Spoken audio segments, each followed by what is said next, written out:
Hello friend, नमस्ते, प्रणाम। आप सभी का हमारे यूट्यूब चैनल पर बहुत बहुत स्वागत है।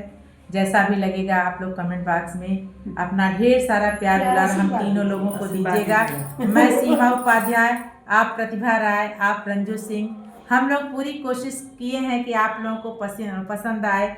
आज हम लोग एक स्वराजी गाली, जो कि हमारे पूर्वांचल की बड़ी ही अच्छी प्रथा है कि गालियों से स्वागत किया जाता है, कुछ अच्छा होता है तो शादी विवाह के शुभ अवसर पे गालियों से स्वागत किया जाता है। तो मैं यही एक राम लक्ष्मण से संबंधित एक गाली लेकर के आप लोगों के बीच में हम तीनों बहनें उपस्थित हुए हैं। जैसा भी लगेगा कमेंट बॉक्स में अपना ढेर सारा प्यार दुलार दीजिए। जय श्री कृष्णा सभी को। कि हाजी राम लखन दोनों बन के अहिरिया बन बीच खिलना शिकार।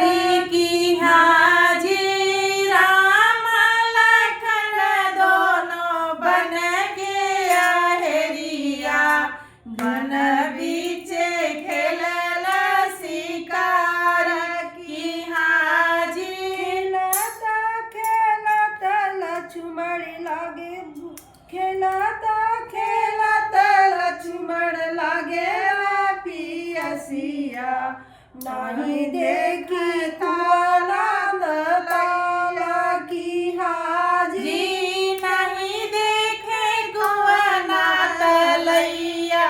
की हाजी नहीं देखे ताला तलैया की हाजी नहीं देखे गुआना तलैया।